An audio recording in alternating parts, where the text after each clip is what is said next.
welcome everybody to Chats from the Kasumian.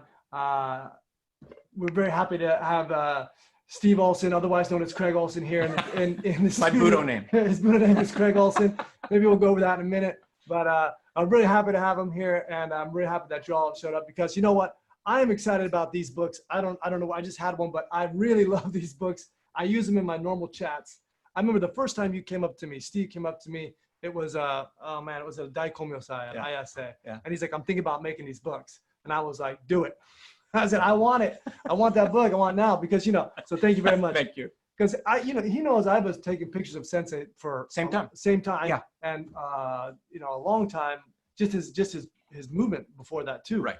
And so I was like, man, I can't keep track of anything. So Steve is much better at keeping track and getting better pictures than me. So I was like, please do this book. And not better. I just obsess. Yeah. I just obsess. And that's what this whole collection is, really. If there's a certain depth to things that is interesting, or perhaps you think I've got some inside knowledge on things, no, it's just an indication of obsession. Kind of like these serial killers, you know, you wonder if they're some kind of genius, but have some tea and relax. It's not genius. It's simply madness. Nothing to worry about. I certainly understand that. Look at us here. Talk about madness. I'm struggling with Sensei's paintings just like everyone, exactly the same. I might be a little closer to the process, but I'm struggling with them the way we're all intended to. That's really, you mean in comprehension of what they might mean, or this kind of thing, right? Okay. And because I mean, I'm struggling to paint them too. Right, too, right. Yeah. Well, and that's part of, and that's why, especially, I'm glad to have this discussion with you, Paul, because I've worked on my calligraphy with an objective mostly toward understanding the aesthetic, so that I can appreciate, because it's not a Western aesthetic. It's a calligraphy aesthetic for the Japanese context, different from other contexts. So that's really part of it. So that's part of the cultural struggle for the entirety of the meaning of understanding of these. But I'm trying to bridge this understanding between the paintings and my understanding, and getting to know our teacher. But at the same time, I'm trying to make it accessible to everyone. And I think that's very much what the mission is. There are these paintings. One question about them was, well, what about them? And yeah, he started about 30 years ago on this, and it's not a defined collection. He refers to it generally as the Dojo Giga collection. But although he started with these that he refers to as Dojo Giga about 30 years ago, some in the Heaven book, the ink had barely dried as we were going to, he was saying, and put this one in too, and put this one in, and thank God for deadlines. A little kyojutsu there, maybe.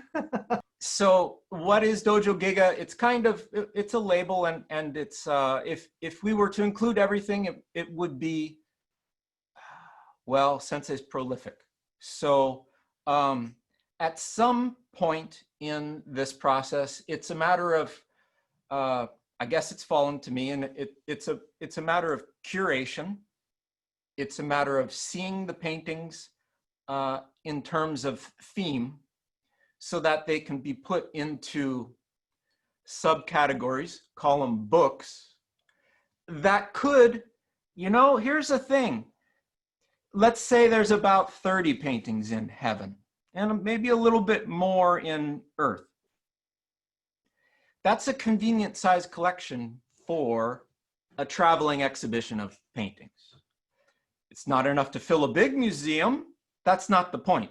It's a reasonable number that could travel and could fill a temporary exhibit. I see. So you're sort of kind of connecting these maybe a little bit, right? Along a particular theme, so that it's an exhibit. So for example, Heaven was martial virtue. Well, what's that? Well, what's virtuous about martial power? Maintaining peace and creating it, right? So that's our theme. That's our theme for Heaven, martial virtue. We chose paintings for Heaven that were along that theme. it works to create a narrative. You know, there are these origin myths for Japan. So we're setting the stage for a drama that's going to unfold through multiple books here. And so there are the origin stories, and there are the heroes that are helping to express this example of martial virtue that we as martial artists can learn from as sensei's students. So thematically, if you were going to a small exhibit at a museum, I think that's a reasonable thing. So it's a matter of having these themes that we can chew on, that work as an exhibit, that work as a book, and that we can. Who's one of the heroes that stands out? Just out of curiosity, you know, just. Well, I don't want to put you on the spot. Well, I'm just thinking, you know. I'm interested. You know, I got a lot of heroes. You know. There was the ninja, the three ninja on the slug and the frog and the snake, right? I'm wondering if about those guys. Oh, here it is. Is this it here? All right. Well, here's our Ushi Wakamatsu. So let me, since everyone's looking at the graphic, let me just briefly remind people. This was some text that's written in heaven, so we'll be brief about it. But although his father and two eldest brothers were killed in the Heiji rebellion, Minamoto no Yoshitsune fled with his mother and survived using the alias Ushi Wakamatsu. He hid under the protection of monks at the temple, Kurama-dera. And then looking at this painting, we see that he is training in swordsmanship under a full moon. And the Mao Daisojo observes as Ushi Wakamatsu defeats one Karasu Tengu training partner, and others approach. And the book goes on with some more details and sensei's quote. And there was a question that we had about the process of interviewing sensei and pulling these quotes together. And let me answer that briefly, since we're looking at one of sensei's quotes, because that's basically what sensei said here. He said, "Here is Ushi Wakamatsu training with the Mao Daisojo at Mount Kurama. It is said, these are the origins of Gyoko-ryu." So I understand you'd be chomping at the bit to hear more about that. And especially, who is this guy, this Daimo, or what's his name? Right down bottom left corner. So who's this Tengu guy? You know, where did he come from? What's his name? What's his story? Right. So since sensei's collection is so large, part of my goal with this is to interview sensei, share with us the quotes that he wanted to share. He loves his secrets, so, and then very much leave it at that, but express enough of the background information that you can chew on it. So the passage I read first was the kind of background information that's generally known in Japan. That's important because I'm trying to make this accessible to a wider audience. So that's the general information. The quote from sensei is what he wanted to tell us. Now, if you were to research and if you were to hunt around, you might find more detail, and I hope you do. And I have zero intention of making an art book into an encyclopedia or repeat what's already been written. So it's a compliment, and what I'm trying to bridge is the general and the very specific. I'm allowing sensei to say what he wanted to say while giving enough background information that it has some context, and then all of us can think about it, research about it, add to it what they've learned, and that's very much my feeling. I can't say this enough. This is what he wants. He wants us to think on it. Well, it sounds a bit like how sensei teaches anyways, isn't it? Right? He would give you one or two things. I'll even go further. He is teaching. That's right. When he does this. That's right. And beyond teaching, I'll only contradict you to say he's mentoring. That's true. He's not teaching. He's teaching you how to think. That's right. Or even worse, he's teaching you how he thinks. Because what's art? What's art? Well, all right. So then you have to look at what sort of art. So if someone's sketching very technically, they're learning to be an artist. Well, they're sketching. But when someone paints something that makes you think, And if it's a theme that you really need to chew on, it's probably something that's coming from this dream world, from the subconscious. And you know, if it were a conscious thought, you might write it out. You might just write it down. It might just be a fact. But when it's actually a feeling, or when it's a I mean, the thing I find interesting about that is that you can't even see his face, right? Right.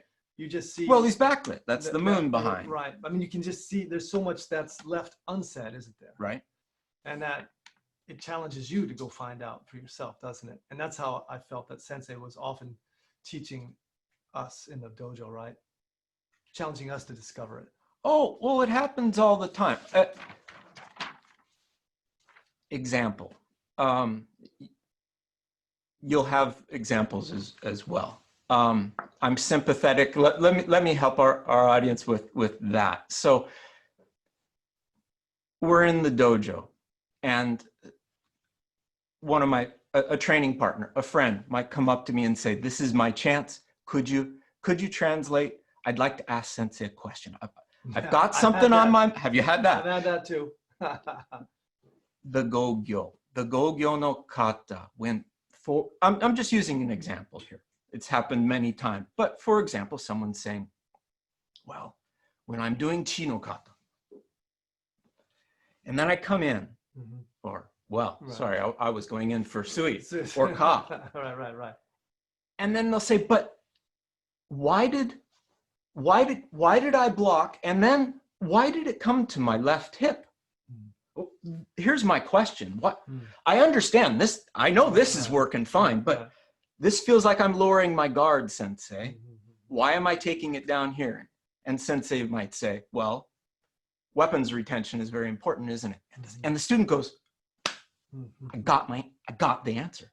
I got the answer. And they're happy. And I was able to help my training partner, and I learned something and an interaction. Great. It's always amazing when you ask Sensei a question. You never, ever get an answer that you were kind of expecting or thinking. Well, that's the thing, because the next time Sensei talks about it, that same thing, that same kata, that same sui no kata.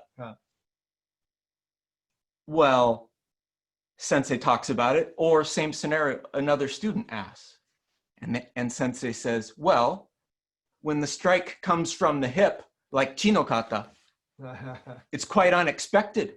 They see a strike coming if the guard is up. They see that hand, but if it comes from the hip, they don't see it, and it's unexpected that way." And the student goes away and says, "I know the answer. Now I know the answer, and I know why." So in sui no kata, that's why it comes to the hip. It's so that it keeps the hand hidden, so that he can strike with that next effectively. That's right. And the other student is going around telling his friends, "Nah, nah, it's for weapons retention. You're out of your mind. It's for weapon. He told me it's weapon." Well, the point is, he told me it's to hold his pants up. I'm just kidding. But you talk to Sensei, and he'll give everyone a different answer, right? And all of them are a different or answers applicable, right? They're answers, or are they not answers? Right. Are they all mentoring? Is he teaching you how to have an open mind? So what's great about a well-designed kata like these are, we call these fundamentals. They're so fundamental that they work in those.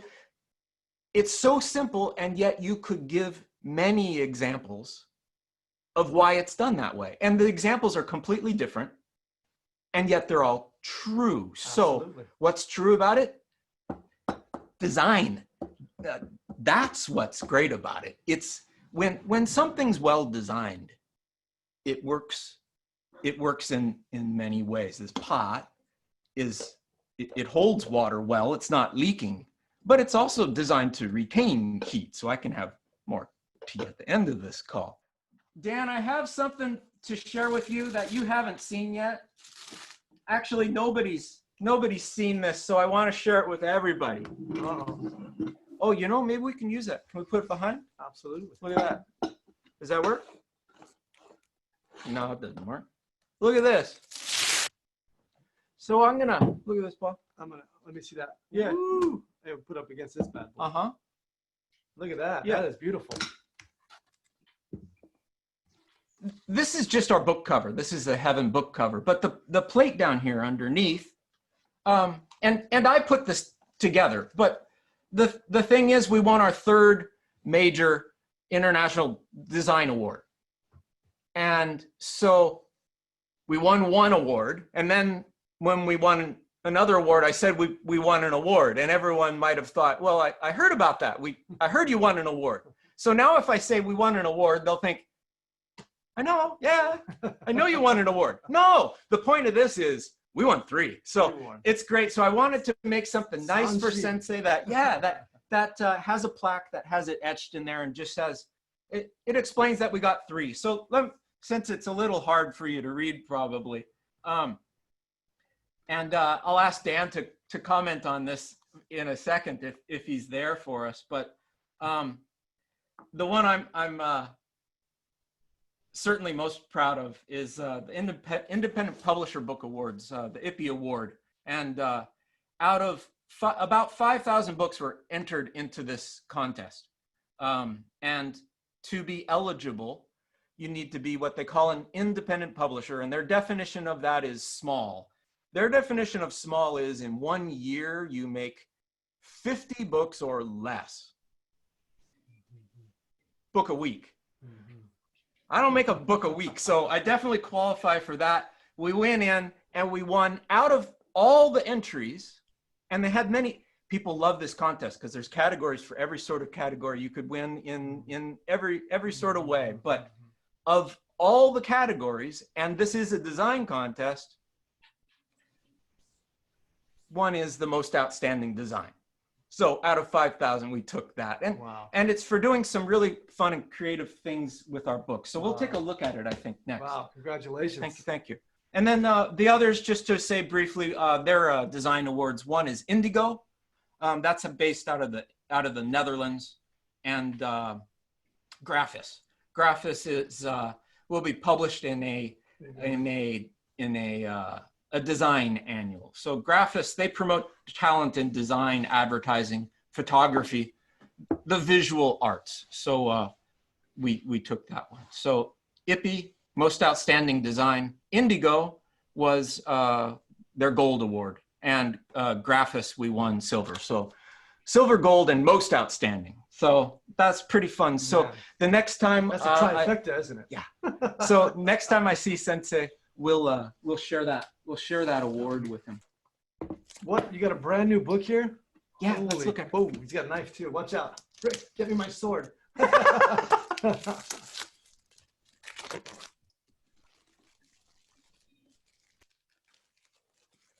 We just love that, the unboxing. Look at this. Oh, this whole. Can we smell it? Oh yeah. How's it smell? Oh yeah. That's what I want to know. I'm very olfactory. You know. Since it's symmetrical, if you've found the crest on the spine, this is the indicator for down, so that when you pop her open, then you're. Ooh, now that is a sexy book. Right? I haven't seen many books that I consider sexy, but that's you get to undress it, don't you? The proper term is most outstanding. Can I undress it a bit? Look at that. It's just great. You can take your time too. Ooh. So people don't rush it, man. Give me some time to enjoy it. It does smell. Oh, that new book smell. This is called a Swiss binding. It refers to the fact that as opposed to a perfect bound book, it opens flat. And this allows us to have a spread like this with no gutter, which is important for an art book. Unfortunately, it's expensive. There's always drawbacks to things. There's a lot of that's an intense beautiful process. So that's a Swiss bound book. The other fun thing that we have here is, so you can lay this open like you have, like that big picture you just showed us, like a double spread like that, right? Wow, look at that. And she opens up. Boom. We've got 16-page signatures. Just tell me what that is for now. What is this? What the heck is this? You know, this is important. Yeah, this is important. You know, well, you know, kind of. Can you school us on this picture just for a second, just for a minute, just for my curiosity? I mean, the book opened like this. I mean, look at that. I mean, that's just can't be coincidence, can it? You know, It would be fun to have Dan call me out on this and tell some embarrassing stories, because in my obsession, I probably drove him right to the edge of madness. But my point here is to look deeply into the paintings and then share what we find. I'm looking at the kanji here. This kakuremi say, this could even be ko, maybe. I don't know if it's ko or not, but say ko, is that right? She's in there. She's in the back. All right. In the back.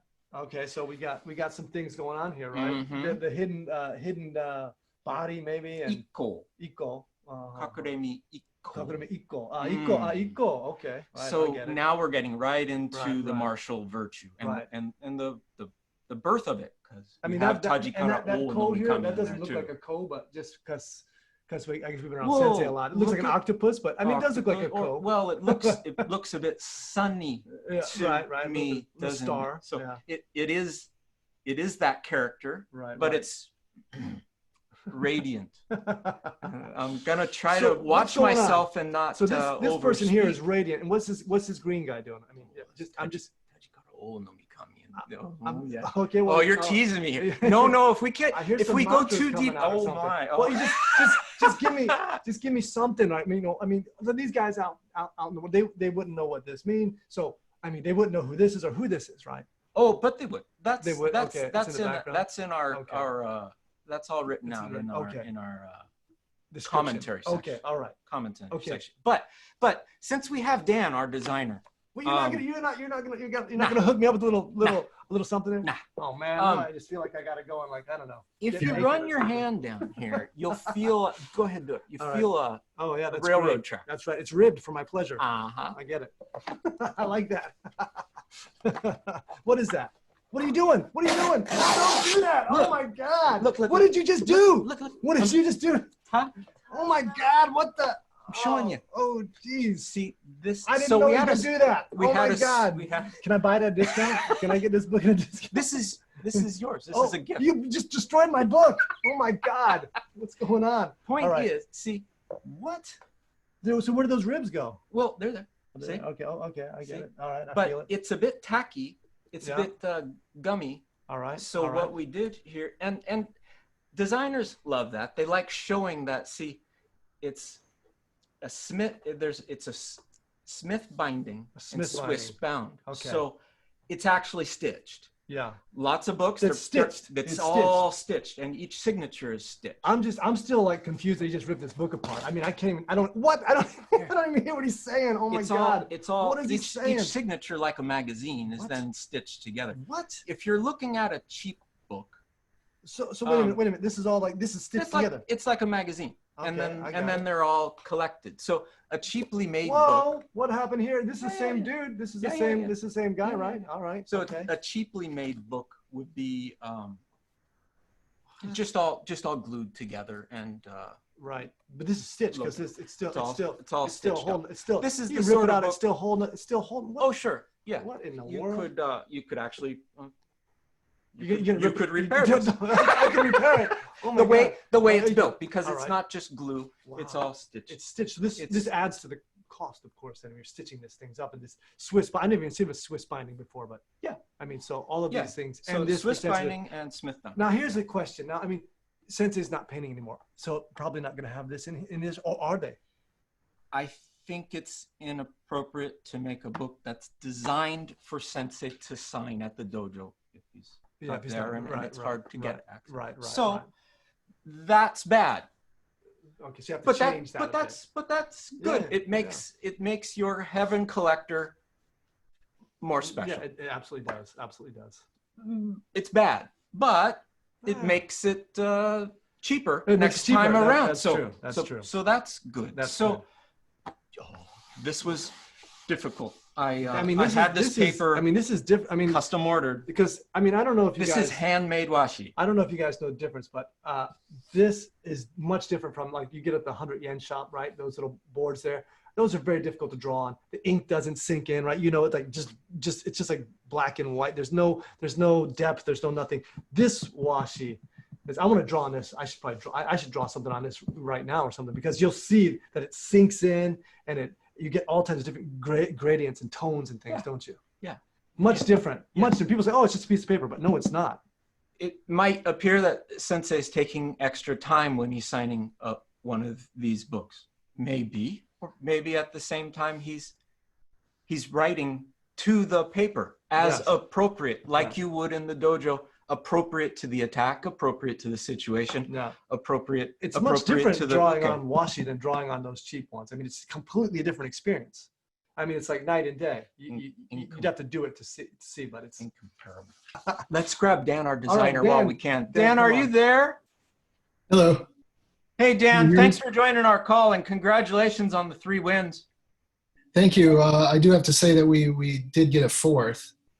But it wasn't an international design competition. It was a local, regional Minneapolis, but technically it's a 4 award book. So we're proud of that. And it's easy to design great books when I have great content to start with. So, you know, I just sort of try to get out of the way and bring it to life in the way that it should. So, you know, the design awards really represent the great story and stuff that Soke was able to provide with these paintings. This is an example, and I know we just looked at a picture on the screen, so you've seen it, but it's completely different looking at it in the book. The colors are more vibrant. Everything is is different.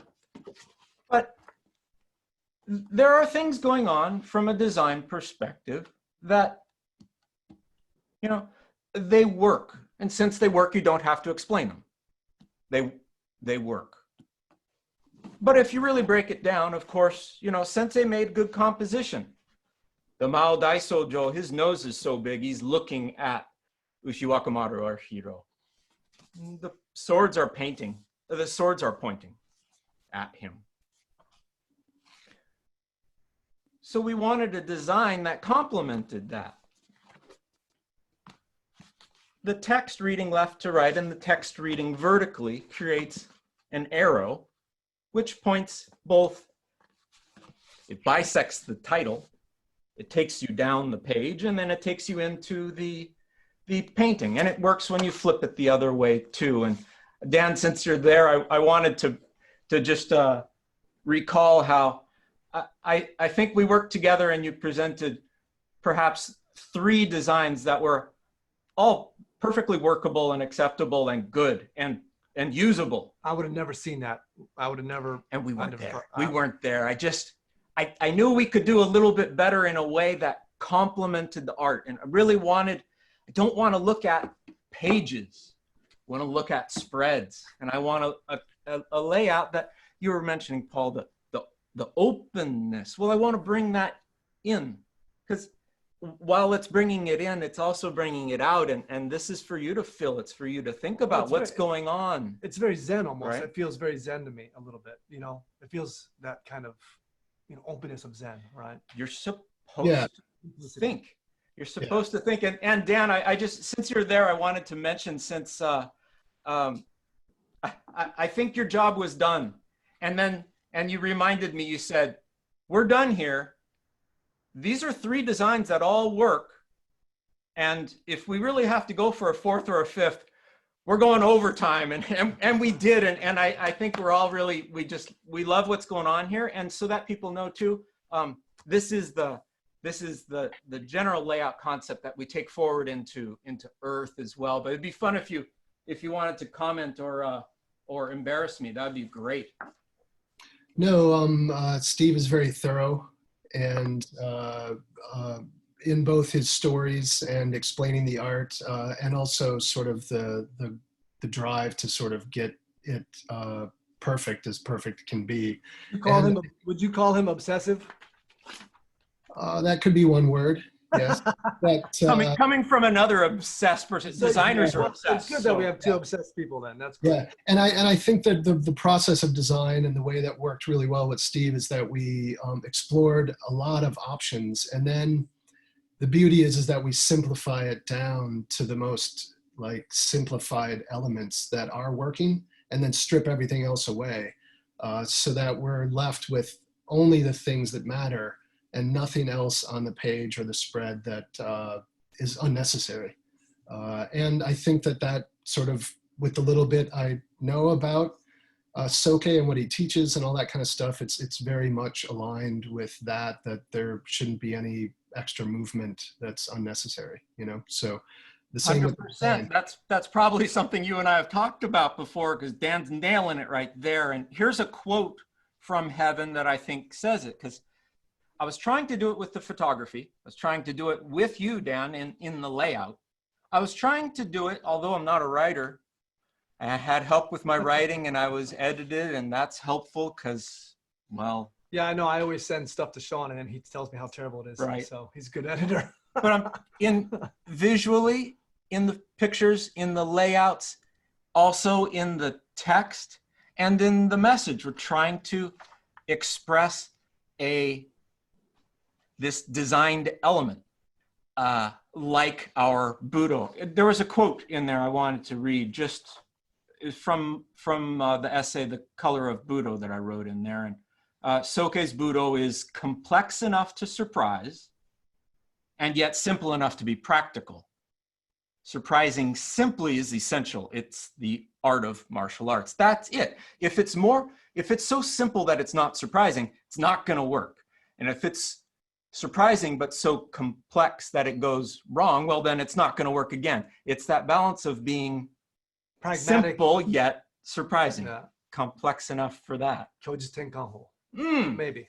Or, you know, but the most elaborate of plans, the most perfect of plans, well, that's how you know it's not going to work. So I've worked with Dan to get at that essence of what's needed without going beyond that. Really, it's like a balance distilling between those price. two, right?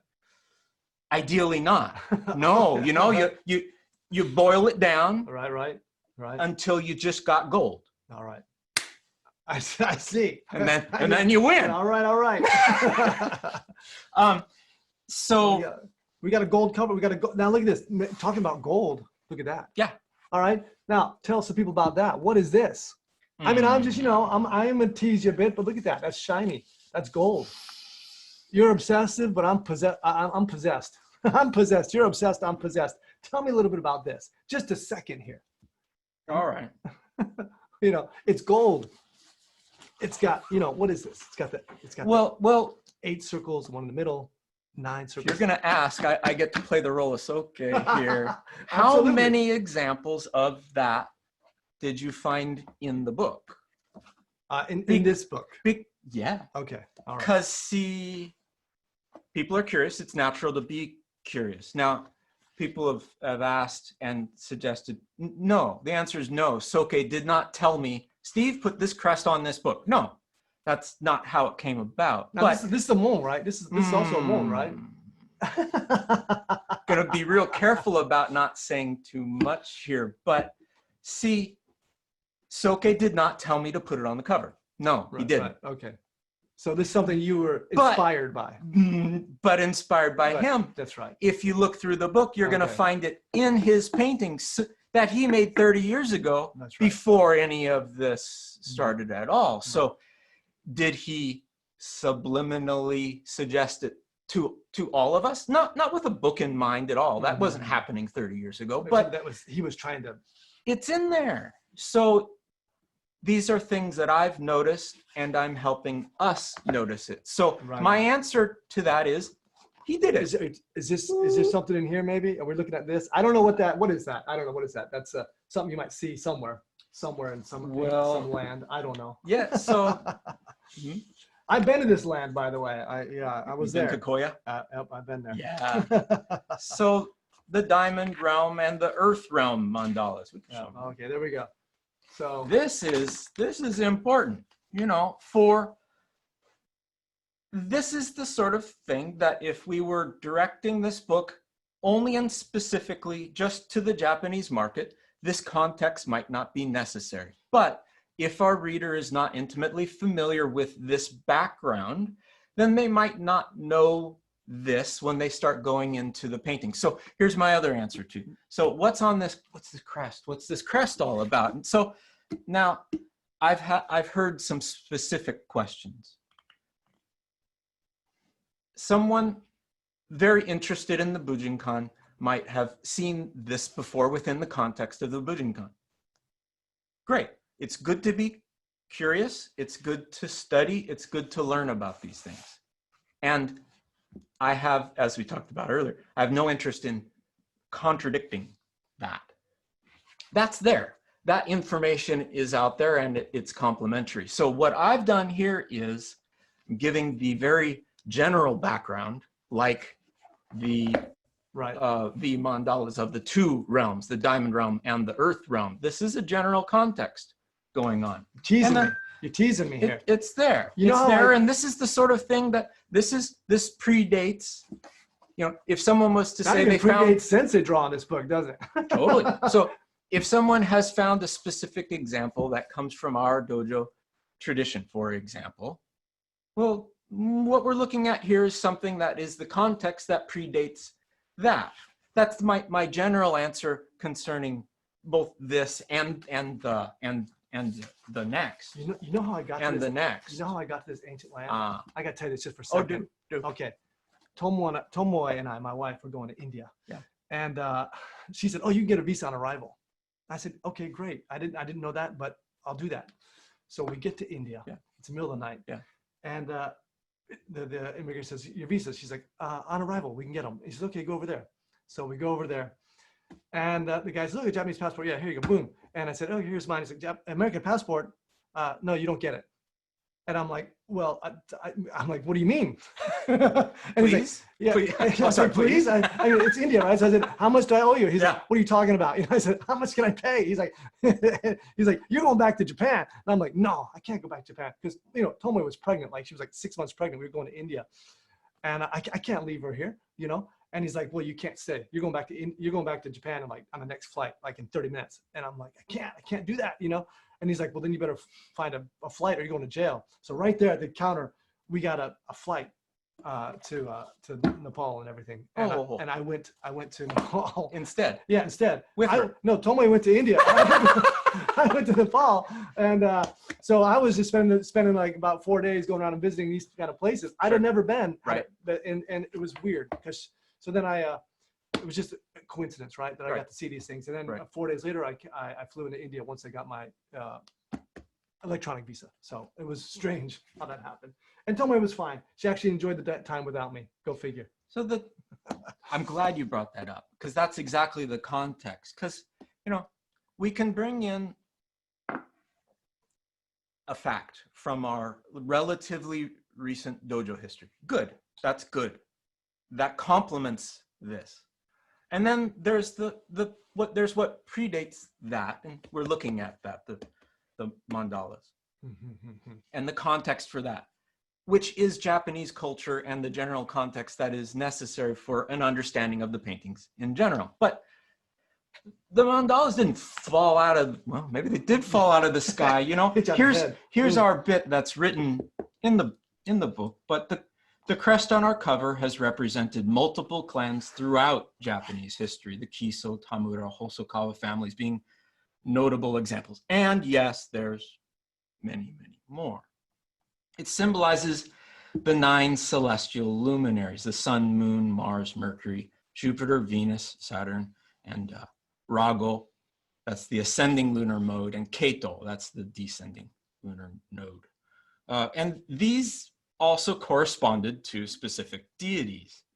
And then it's also the mandala. And so, but that's the context. And, you know, also these 9, they actually go back to ancient Indian and Chinese astronomy and astrology. So then, but of course they would. This is the natural world. And what's the moon phase? What do you right mean? now? Right now? Phew, I don't know. I have no idea. It's not full because I'm calm. Then, because when it's full, I'm not so calm. So, not long ago, these days surfers, fishermen, scuba divers. That's right. They're gonna know because if you're out there and affected by things, especially tides, even now, like we can use our calendars and things, but once you're out there in water, good luck fighting water. Yeah. That comes up in Earth. Maybe we should transition to Earth. Absolutely. We're going to have to wrap it up here today. Yeah. I wanted to really thank Steve for coming out here and sharing all this, the process of the books, how it came about. Yeah. Really interesting. I mean, I was here in Japan the whole time, and I didn't know, the first time you said I'm going to make the book, I said, great, I love it. I'm just excited to hear about the process, hear about the new book coming out. Yeah. And thank you all for watching. And if you like it, I'm going to put a post up about it. Maybe Steve can write something about this to chat, and then you can write in the comments anything else you want to know about it, or what kind of more information you might want, something like that. Or just let us know what you want, and we'll make it. And again, thank you for your contribution to Kasumian. If you haven't made a contribution, please consider it, because this is how we keep bringing this kind of material to you with these lights and cameras and stuff. So we appreciate your contribution as well. And we look forward to seeing you next time. Any last words, Steve? No. All right then, everyone. We'll see you later. Thank you, everybody. Thanks, Sean. Thanks, Jess. All the guys who make this possible, and everyone for watching. Thank you. And Steve, again, one more time. Thanks a lot. Thank you. Thank you. All right, brother. That's it. We'll see you next time.